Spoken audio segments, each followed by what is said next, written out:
और सब दूसरा सवाल ये, आप हमें दर्शकों को ये बताओ कि अगर वेनम वाला सांप काट ले तो निशान कैसे होंगे, और नॉन वेनमस सांप वाला सांप काटे तो निशान कैसे होंगे? आदमी कैसे पहचानेगा कि मुझे नॉन वेनमस सांप ने काटा है या वेनम वाले सांप ने काटा है? भाई वेनम वाला सांप काटेगा तो उसके 2 दांतों के निशान होंगे जो कि उपले जबड़े के अंदर से निकलते हैं, और नॉन वेनमस वाला सांप काटेगा तो समझ लीजिए कि बोला लाइन टू लाइन दांत होंगे। जैसे अपने मुंह में दांत कैसे होते हैं, अपने 32 दांत होते हैं, तो रॉक पाइथन के 206 दांत होते हैं। तो 206 दांत में से 103 दांत नीचे से घिसेंगे और 103 दांत ऊपर से घिसेंगे, तो वो देख लो कि एक जाली नुमा बना देगा, ऐसा निशान होगा। तो इससे आप पहचान सकते हो। हाँ, अपन को भी मालूम होना चाहिए कि क्या 2 दांत लगे हुए हैं या जाली की जाली बनी हुई है। ठीक है। और साहब दूसरा सवाल आपसे ये है कि जब आपने कहा कि मुझे एक बार बाइट हुई थी 2022 के अंदर, तब आपके घर वालों ने क्या कहा कि आप सांप पकड़ना छोड़ दो, या क्या कहना चाहते थे, क्योंकि ये बहुत रिस्की काम है? बिल्कुल, इसके बारे में आप क्या राय मेरे घर फैमिली सगे संबंधी वालों ने यही कहा कि ये काम छोड़ दो, लेकिन मेरे क्या है नंबर सिरोही के अंदर इतने फैलाए हुए हैं, सिरोही के आसपास एरिया में, कि लोग फ़ोन करना भूलते नहीं हैं। जब भी वो परेशानी में होते हैं तो मेरे को फ़ोन करते हैं। तो मैं अगर सिरोही से बाहर गया हूँ तो मेरे जो सहपाठी रेस्क्यूर हैं उनको कॉल कर देता हूँ, जैसे अर्जुन चौहान है, दलपत परियार है, बलवंत मीना है। बस इन मेरे जो सहपाठी हैं साथ में जो रेस्क्यूर करते हैं उनको कॉल कर देता हूँ, तो मेरी कमी वो पूरी कर लेते हैं यहाँ पर। और क्या आपके घर वाले मना करते हैं या उनकी? मेरे घर वालों का भी मना करना वाजिबी है कि उनके घर में मैं कमाने वाला एक ही हूँ, और बाकी सब मेरे छोटे छोटे भाई हैं, भाई बहनें हैं, और एक माँ है, फैमिली है, मेरे बीवी है। तो इनका भी कहना सही है कि ये काम छोड़ दो, लेकिन मैं छोड़ नहीं पा रहा हूँ क्योंकि लोगों का मेरे को सपोर्ट मिल रहा है, और लोगों के कॉलिंग आते हैं तो मेरे को रिसीव करने पड़ते हैं। और सब आप और इस जो आप जानवरों को बचाने का काम कर रहे हैं, इसके अलावा आप और क्या काम करते हो? जब आप रोजी रोटी किससे सलाह लेते हो? भाई सांपों का रेस्क्यू तो सीजन वाइज होता है, बाकी मैं ट्यूबवेल की मोटर निकालता हूँ, ऑटो चलाता हूँ, प्लम्बिंग का काम भी करता हूँ। तो मेरे को तो जो काम आता है वो काम मैं कर रहा हूँ। जो मेरे पापा भी वाटर वर्क्स में थे तो उन्होंने मेरे को ये सब काम सिखाया, तो मैं कर रहा हूँ। सांपों का काम मेरे सेल्फ किया है मैंने, सेल्फ स्टिक। तो पर साहब आपको ऐसा कब लगा कि मैं एक वाइल्ड लाइफ में काम करूं और मैं सांपों को बचाऊं? ये आप में कब ऐसा स्टार्ट किया आपने? ये मेरे को मेरे एक फ्रेंड है, उसने 4 फीट लंबा रॉक पाइथन सिरोही के एक बक्सावर नाम के एक एरिया से रेस्क्यू करवाया 92 में।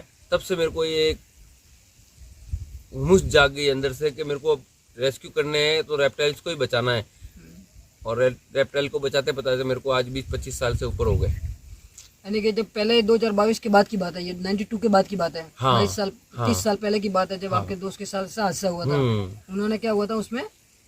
पाइथन को मेरे से रेस्क्यू करवाया आपसे? हाँ, जब आप रेस्क्यूअर नहीं थे? अच्छा, तब आपने उस समय बिना जानकारी के बाद भी आपने पाइथन को रेस्क्यू कर दिया था? फर्स्ट रेस्क्यू अपना पाइथन ही है। पाइथन कितने फीट का था वो? 4 फीट का। 4 फीट का पाइथन का रेस्क्यू दोस्तों उन्होंने किया। फिर उनको लगा कि रेप्टाइल्स को बचाना चाहिए, क्योंकि वो जिंदगी का पड़ाव उनके लिए बहुत बेहतरीन हो चुका था उस समय, जब 30 साल पहले में जब उन्होंने सांप बचाने का कार्य किया।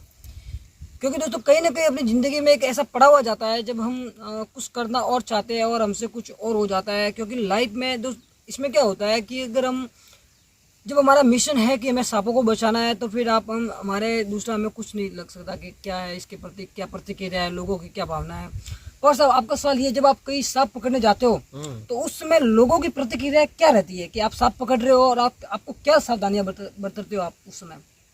मैं ये सावधानी बरतता हूँ कि पहले तो सभी लोगों को एक साइड में खड़ा रहने को हिदायत दूंगा कि भाई सब मेरे से दूर रहें, क्योंकि आप जब चिल्लाएंगे तो मैं रेस्क्यू करने में डिस्टर्ब हो जाऊंगा, या तो मेरे को ये बाइट कर लेगा या फिर उसको कहीं चोट लग जाएगी। तो मैं लोगों को यही कहूँगा कि आप जितना हो सके जब रेस्क्यू करने आए तो उससे दूरी बनाए रखें, और ज़्यादा से ज़्यादा वीडियो ना बनाएं। और वीडियो बनाने से हम भी डिस्टर्ब हो जाते हैं कि हमारा कोई वीडियो बना रहा है। हम नहीं चाहते कि हमारा वीडियो लोग बनाए और खुद के कोई सोशल मीडिया अकाउंट पे डालें यूं। तो ये कि जब भी आप रेस्क्यू करने जाओ तो दोस्तों जब जितना हो सके आप उनके वीडियो पोस्ट ना करें, क्योंकि ये वन विभाग के खिलाफ है। किसी भी सांप की आप फोटो नहीं खींच सकते। ये 1972 के अध्ययन एक कानून दर्ज है वन विभाग में कि आप किसी भी सांप की फोटो भी नहीं खींच सकते या उसको रेस्क्यू नहीं कर सकते बिना जानकारी के। तो दोस्तों इतना ही, हम मिलेंगे एक नए एपिसोड में, क्योंकि आज हमारे साथ पवार साहब मिले थे। इन्होंने हमें अच्छी हिदायत दी कि सांपों को किस तरीके से बचाना चाहिए। दूसरी बात ये बताई कि अगर आपको स्नेक बाइट हो जाए तो आपको क्या करना चाहिए, और इनकी ज़िंदगी के से जुड़े अहम सवाल। दूसरा पवार साहब बात हमें ये बताओ कि आप आगे और रेस्क्यू करोगे यार, आपको क्या है, सरकार से कोई इबादत नहीं मिल रही है, इसमें आप कोई कहना चाहोगे? सरकार से कोई हेल्प नहीं मिल रही है। जो भी है वो हमारे खिलाफ में है।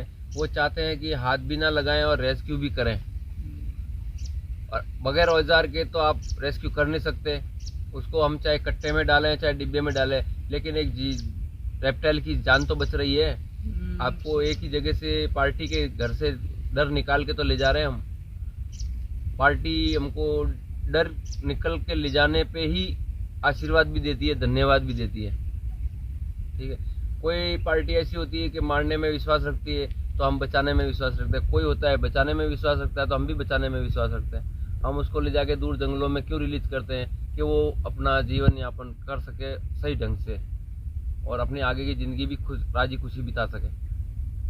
तो नमस्कार, अब मिलेंगे एक नए एपिसोड में। यहाँ पे हमने 2 रेस्क्यू रिलीज किया है, इंडियन ड्रॉग पाइथन और कॉमन कोबरा साहब, और कुछ अच्छी जानकारी आपको दी। अगर आपको कोई भी इसके प्रति कोई प्रतिक्रिया हो तो आप हमें कमेंट करें। मैं अर्जुन नागवंशी, जय हिंद, जय भारत।